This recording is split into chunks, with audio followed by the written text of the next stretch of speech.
Saudara Gubernur Jawa Tengah Ganjar Pranowo meminta maaf pasca ricuh pengukuran lahan tambang di Desa Wadas, Purworejo, Jawa Tengah. Warga yang ditangkap pun akan dilepas.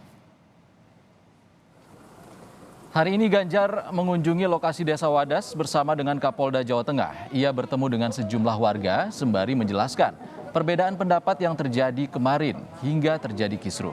Gubernur Jawa Tengah juga akan melaporkan situasi terkini kepada Menko Polhukam, sembari terus menjalin komunikasi dengan warga di Desa Wadas. Visual yang Anda saksikan ini adalah saat sejumlah warga dibawa polisi kemarin. Kapolda Jawa Tengah akan membebaskan 64 warga yang ditangkap. Kapolda menyebut sebenarnya tidak ada upaya penangkapan, hanya upaya pengamanan agar tidak terjadi kericuhan antara warga yang pro kontra pengukuran lahan. Lebih lengkap kita terhubung dengan Kapolda Jawa Tengah Irjen Ahmad Lutfi untuk menanyakan terkait dengan kondisi warga yang ditangkap dan juga kondisi di Desa Wadas saat ini. Selamat petang, Pak Lutfi. Selamat petang dan sehat selalu. Baik, terima kasih Pak sudah bergabung di Kompas Petang. Pak Lutfi, tadi ada proses mediasi yang dilakukan Gubernur Jawa Tengah Ganjar Pranowo. Ada Anda juga di sana. Bagaimana Pak proses lanjutannya saat ini Pak? Saya dengan Pak Gubernur tadi ke TKP, di mana Pak Gubernur dan saya menemui beberapa anggota yang melaksanakan kegiatan, berikut menemui warga-warga yang telah melakukan proses pengukuran. Di sana timbul dialog bahwa masyarakat yang sudah melakukan pengukuran banyak mengucapkan terima kasih sehingga mereka sangat mendukung terkait dengan pengadaan proyek strategis nasional yang akan dilakukan. Intinya itu. Kemudian Pak Gubernur juga menyampaikan bahwa untuk bagi warga masyarakat yang mendukung antara kegiatan maupun tidak, untuk tidak terjadi dikotomi sehingga antar warga timbul adanya kerukunan secara bersama-sama. Demikian Mas. Pak Lutfi, sebelumnya Anda menjanjikan akan membebaskan 64 warga yang ditangkap kemarin. Bagaimana Pak kabarnya saat ini Pak? Bukan ditangkap ya, kita mengamankan. Jadi anggota Polda Jawa Tengah yang backup Polres Purworejo kita lakukan pengamanan kepada masyarakat kita agar nanti pada proses pelaksanaan kegiatan tidak terjadi adanya confuse bagi masyarakat kita yang pro dan kontra. Sehingga kita amankan di Polres agar nanti di lapangan tidak terjadi adanya suatu benturan. Sehingga hari ini pun juga kita bebaskan karena sifatnya pengamanan. Demikian Mas. Pasalnya jadi ada pro dan kontra Pak terkait dengan kasus ini. Di Jogja ada respons dari warga di sana yang menolak kekerasan yang dilakukan oleh pihak kepolisian. Seperti apa Pak tanggapannya? Polri, saya sampaikan pada saat anggota kita melakukan berangkat ke sana, sampai kejadian kebetulan saya ada di lapangan. Tidak ada satupun anggota kita melakukan kekerasan kepada masyarakat kita. Satu, tidak dibekali dengan senjata api, peluru tajam, tidak ada satupun tembakan yang kita keluarkan, dan tidak ada satupun yang melakukan upaya paksa dari kepolisian kepada anggota. Adanya ada mengamankan, dan sampai sekarang itu tidak ada kegiatan itu. Demikian Mas. 64 warga sudah dibebaskan oleh pihak kepolisian. Lalu apa Pak jaminan dari pihak kepolisian tidak ada gesekan antara warga yang setuju dan tidak setuju terkait dengan masalah ini Pak? Polri sifatnya hanya fasilitator, dinamisator, dan proses pengamanan. Kami memfasilitasi kedua belah pihak, baik mereka yang pro maupun kontra. Tugasnya Polri hanya menjembatani, jangan sampai pada pelaksanaannya nanti terjadi adanya tindak pidana di sana. Sehingga kedua belah pihak akan kami jamin keamanannya. Tentang proses mereka adalah hak mereka, dan itu bukan porsinya polisi. Demikian Mas. Baik.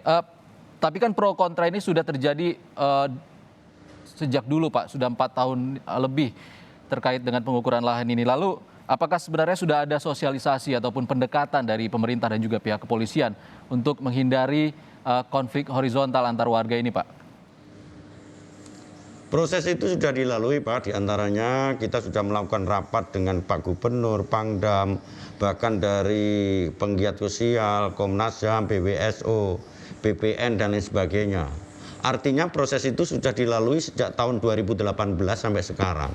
Bahkan bagi masyarakat yang kurang setuju sudah melakukan upaya hukum yang itu dilayangkan kepada pemerintah provinsi dalam ini Pak Ganjar sampai tingkat kasasi.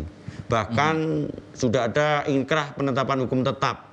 Sehingga kami di via Pemda dalam hal ini saya Pangdam Gubernur rapat untuk segera melakukan kegiatan terkait dengan pengukuran itu sendiri. Demikian Mas. Baik, untuk saat ini seperti apa Pak kondisi Desa Wadas Pak? Sangat kondusif sekali, bahkan pengukuran sudah hampir mendekati 90%. Saya juga habis turun dari atas tadi, masyarakatnya damai, tidak ada kegiatan, anggota juga nyaman, petugas yang melakukan pengukuran pun bisa melaksanakan tugas secara maksimal. Demikian Mas. Untuk personil kepolisian, apakah rencananya masih akan disiagakan untuk mengamankan situasi di Desa Wadas, Pak Lutfi? Jadi pengukuran kan banyak Mas. Jadi yang kita ukur berdasarkan permintaan dari BPN itu adalah 114 hektar, 346 bidang. Kita bantu 10 tim karena luasnya bidang yang kita lakukan. Satu tim itu kan 20 orang anggota yang melekat. Sehingga semuanya adalah 250 dan itu protap yang kita lakukan sehingga percepatan pengukuran dengan luasnya ini bisa segera kita eksekusi. Demikian Mas. Baik, kalau dari hasil kunjungan dari ataupun pantauan dari Gubernur Jawa Tengah Ganjar Pranowo tadi apa Pak yang disampaikan Gubernur? Pak Gubernur menghimbau kepada masyarakat bahwa meskipun dari pihak yang pro sudah mengucapkan terima kasih kepada Pak Gubernur dengan kita terkait pengamanan, beliau juga berpesan bahwa tolong kalau memang ini timbul friksi di masyarakat antara tetangga dan lain sebagainya dibicarakan yang bagus dan lain sebagainya. Termasuk nanti kalau nanti ada istilahnya ganti untung yang diberikan pada masyarakat yang menerima, tidak susah dibuat hidup foya-foya, belikan tanah lain dan sebagainya. Saya pikir ini adalah himbauan-himbauan yang bagus dari pemerintah kita, dalam ini Pak Gubernur, sehingga tercipta proyek strategis nasional kita akselerasi, masyarakat bisa sejahtera. Demikian Mas. Baik, alasan pihak kepolisian untuk mengamankan tadi Anda katakan 64 warga Desa Wadas untuk menghindari konflik horizontal. Sebenarnya ada konflik sejak kapan Pak? Ini terakhir Pak, singkat saja. Sejak lama, jadi saya kebetulan kan jabat di Jawa Tengah nggak lama ya. Kapolres-kapolres yang dulu dari Kapolda yang dulu 2018 sudah ada, kemudian 2019 ada, bahkan terakhir waktu kami jabat. Oleh karena itu, karena ini merupakan proyek strategi nasional, keputusan apapun kebijakan pemerintah harus kita dukung tentang kegiatan ini. Sedangkan ekses yang lain, saya yakin dan percaya dalam ini pemerintah provinsi akan menjembatani terkait dengan penyelidikan lebih lanjut. Polri sifatnya memberikan jaminan keamanan kepada masyarakat kita, sehingga pembangunan nasional akan bisa kita kawal untuk kesejahteraan masyarakat juga. Demikian Mas. Baik, kita juga akan nantikan hasil ataupun konferensi pers dari Menko Polhukam Mahfud MD. Terima kasih sudah bergabung di Kompas Petang, Kapolda Jawa Tengah Irjen Ahmad Lutfi. Sehat-sehat Pak.